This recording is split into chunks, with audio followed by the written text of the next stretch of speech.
ప్రశ్న ఏదనగా ఏదైనా మందు పెట్టి మనిషిని మార్చుకోవచ్చా? లేదా వశపరుచుకోవచ్చా? భోజనంలో మందు పెట్టి తినేలా చేస్తే ఆ మనిషి మనం చెప్పినట్లు వింటాడు అని, మన వశమైపోతాడు అని, మందు పెట్టి పలానా వాళ్ళను మార్చారు అని, పెళ్ళయ్యాక భార్య మందు పెట్టి తన భర్తను మార్చింది అని, కొంతమంది తల్లులు తన కోడలు తన కొడుకుకు మందు పెట్టి కొంగుకు ముడేసుకుంది అని మంత్రాలు వేసి చేతబడు చేసి కూడా మనిషిని మార్చవచ్చు అని విన్నాను.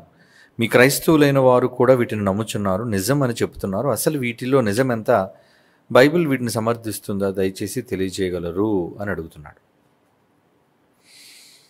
ఈ వశీకరణం అనే దాని గురించి ఒక పాఠం ఆల్రెడీ మాట్లాడడం జరిగింది. వశీకరణ మంత్రం అని చాలా సంవత్సరాల క్రితం. ఒకవేళ అందుబాటులో ఉంటే అడ్మిన్ మీకు ఆ లింక్ మీకు పెడతారు, వినండి, పూర్తిగా ఉంటుంది. ఒకడు దొరకకపోతే దానికి సంబంధించిన క్లుప్త సమాచారాన్ని మీకు ఈ ప్రశ్నలో తెలియజేస్తాను. ఏంటంటే, మనుషులను వశపరుచుకోవటం అనేది అసంభవం.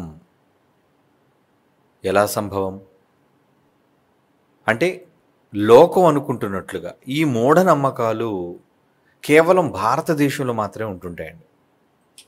భారతీయులు ఇలాంటి వాటికి అలవాటు పడ్డారు. గత కొన్ని సంవత్సరాలుగా, దశాబ్దాల క్రితమే ఈ నానుడులు ప్రజల మధ్య ఉండేవి. అంటే ఏంటి? మందు పెట్టి మా కొడుకును మార్చిందనో, మందు పెట్టి మా అమ్మాయిని తమ వైపు తిప్పుకున్నారనో, ఇలా ఎవరి కోణంలో వాళ్ళు మనుషులను వశపరుచుకున్నారు అనే ఒక అబద్ధాన్ని ప్రాపకంలోకి తీసుకొచ్చారు. ఎందుకంటే నిజం ప్రజలు నమ్మరు. బలానికి ఉన్న, అబద్ధానికి ఉన్న బలం అది. ప్రియులారా, బైబిల్ ఎప్పుడు కూడా ఈ మంత్రాలు, చేతబడులు, క్షుద్రశక్తులు, పూజలు, వశీకరణాలు వీటిని అంగీకరించదు. ఎందుకంటే అవి లేవు గనుక, అవి ఏ మనిషి చేయలేడు గనుక. వశపరుచుకోవడం అంటే ఏదో ఒక ప్రకృతిలో ఒక మందు ద్వారా సాధ్యము అనుకుంటే, అటువంటి మందు ప్రకృతిలో ఎక్కడా ఎప్పుడు దేవుడు చేయలేదు.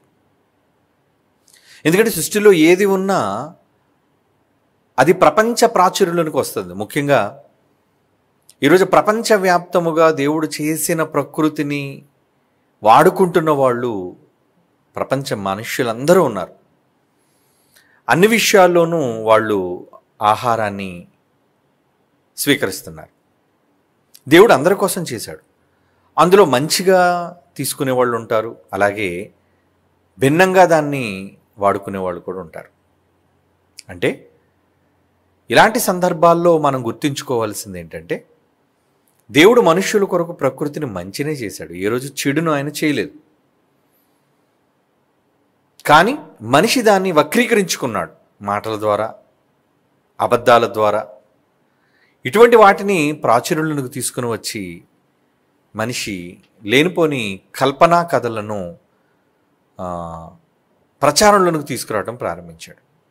కనుక మనిషిని వశపరుచుకోవటం అనేది సాధ్యం అనుకుంటే, ఈరోజు ప్రపంచంలో ఎంత పెద్దవారినైనా వారిని వశపరుచుకునే మూలిక మందు ప్రకృతిలోనే ఒక దేవుడు పెట్టాడు అనుకున్నది నిజమైతే, ఎంతోమంది ఆ మందుని వాడుకొని మనుషులను తమ వైపు తిప్పుకొని ఉండేవాళ్ళు. అది ప్రపంచ ప్రాచుర్యంలోనికి వచ్చేది. అంటే ప్రపంచ దేశాలు వాటికి మొగ్గు చూపేది, వాటిని వాడుకలోనికి తెచ్చేవాళ్ళు. ఇప్పుడు ఎలాగైతే గంజాయి, ఏమండి, హెరాయిన్, ఈ మత్తు పదార్థాలు ఏవైతే ఉన్నాయో వాటిని ఎలాగైతే ప్రభుత్వం బ్యాన్ చేసిందో, మనుషులను ఒకవేళ మూలికల ద్వారా, మందుల ద్వారా వశపరుచుకోవటం అనేది జరుగుతుందని ఒకవేళ మనం అనుకుంటే, అది ప్రపంచ ప్రజల ప్రాచుర్యంలోనికి వచ్చి అందరినీ దానికి అందుబాటులోకి తీసుకొని వచ్చి దాని అవసరమైతే కొనుక్కొనైనా మనుషులను వశపరుచుకునే పరిస్థితులు ఉండేవి కనుక ఖచ్చితంగా ప్రభుత్వాలు వాటిని బ్యాన్ చేసి ఉండేవి. కానీ అలాంటి దాఖలాలు ఇప్పుడు కూడా ప్రపంచ చరిత్రలో లేవు.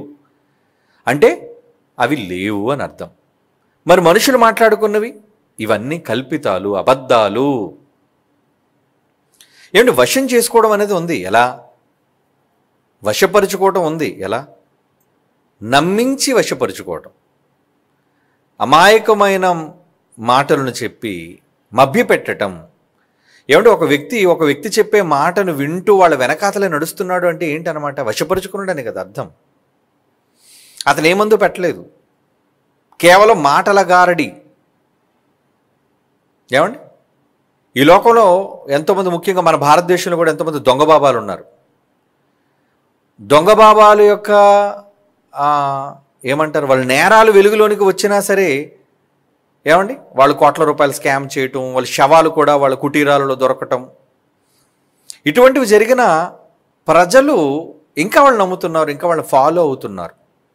అంటే ఆ నాయకుడికి వీళ్ళు ఏమయ్యారు, లేదా ఆ స్వామీజీకి భక్తులు ఏమయ్యారు? ఏమైపోయారు? వశమైపోయారు అని అర్థం. ఏం చేసి వశపరుచుకున్నాడు? వాళ్ళందరికీ ఏం పెట్టలేదు కదా, పెట్టడానికి మందు ఆయన దగ్గర ఏమీ లేదు, కేవలం మాటల గారడి. వాళ్ళని తన మాటల భ్రమలో ఉంచాడు. అంతవరకు ఎందుకంటే క్రైస్తవులలో ఎప్పటి వరకు మోసాలు చేస్తున్న బాబాలు లేరా? మరి ప్రజలు వాళ్ళ దగ్గరకు వేల కొలది ఎందుకు వెళుతున్నారు? వాళ్ళు చెయ్యెత్తి ఎందుకు పడిపోతున్నారు? ఎన్నో మరి విజ్ఞాన సంస్థలు, జన చైతన్య వేదికలు వచ్చి ఇవన్నీ మోసాలరా, నమ్మకండి, ఇవన్నీ గారడీలు అని ప్రత్యక్షంగా వాళ్ళు చేసే విద్యలను ఏవైతే ఉన్నారో, మ్యాజిక్, కనికట్టు, వాటిని చేసి చూపించారు. చేసి చూపించి కూడా ప్రజలకు చెప్పారు, ఇవి మోసాలరా, వీటిని నమ్మకండి అని. కానీ భక్తులు ఆగారా? లేదు. అంటే ఏం పెట్టాడు ఆ బోధకుడు? వాళ్ళకి ఏం పెట్టాడు? మాటలు పెట్టాడు అంతే. మాటలు చెప్పి నమ్మించి మోసగిస్తున్నాడు. కనుక నమ్మటం అనేది మనుష్యుల బలహీనత. మందు పెట్టాడు అన్నది అబద్ధం, వాడి మాయలో వీళ్ళు పడ్డారు అన్నది నిజం. ఎలా నిజం? వాడిని వదలటం లేదు కనుక. ఏమండి, వాడు దుర్మార్గుడు, వాడు మోసగాడు, శక్తుల పేరట నా దగ్గర మహిమలున్నాయి అని దేవుడు పేరు చెప్పుకొని వాడు గారడీలు చేస్తున్నప్పుడు ప్రజలు ఇంకా వాడిని నమ్ముతున్నారు. వాడు గారడీలు బయట పడినా సరే ఇంకా ప్రజలు వాడిని వెంబడిస్తున్నారు అంటే ఎవరు అమాయకులు చెప్పండి? ఏమండి, కనుక ఇక్కడ ప్రజలే మోసగాళ్ళు. ప్రజలు మోసపోతున్నారు. మోసపడేవాళ్ళు వీళ్ళే. ఏమండి, మోసగించేవాళ్ళు వీళ్ళే. రండి పలానది ఆయన దగ్గరికి రండి, ప్రార్థన చేస్తే మీకు అన్ని రోగాలు పోతాయి అని ప్రచారం చేసేది ఎవరు? ఆ భక్తుడి దగ్గరికి వెళ్ళిన వాళ్ళే ప్రచారం చేస్తారు. అలా అలా అలా అతని చుట్టూ ఎంతమంది పెరుగుతారు? వందలు కాస్త వేలు అవుతారు, వేలు కాస్త లక్షల మంది అయిపోతారు ఫాలోవర్స్, వెంబడించేవాడు. కనుక వశీకరణం అంటే మందు పెట్టి వశీకరించుకోవటం ఏమీ లేదు, వశపరుచుకోవడం అంటూ ఏమీ లేదు. కానీ మాటల చేత మభ్యపరిచి వారిని వదలకుండా ఏమండి వాడితో పాటు ఉండటమే వశపరుచుకోవటం. నిజానికి ఒక అబద్ధమనే వశంలో ఉన్నారు. అపవాది లోకం అంతటిని ఏం చేసింది? వశపరుచుకుంది. లోకమంతా దేని యందు ఉందని యేసుప్రభువు చెప్పారు, దుష్టుని యందు ఉన్నది అన్నాడు. అంటే దుష్టుడు వశపరుచుకున్నాడు. ఏం చేసి వశపరుచుకున్నాడు? ఏం మందు పెట్టాడు వాడు? మాయమాటలు చెప్పాడు, గారడీలు చేస్తున్నాడు, మభ్యపెట్టి మోసగించి తన వారినిగా చేసుకున్నాడు, అంతే. కాబట్టి ఇటువంటి గారడీలు మనుష్యులలో లేవు. కనుక నాన్న, ఎవరో భార్యను మార్చారు, మా కొడుకును మార్చారు, కోడలను మార్చారు అని అనుకోవటం అనేది కేవలం అది ఒక గుడ్డి నమ్మకం.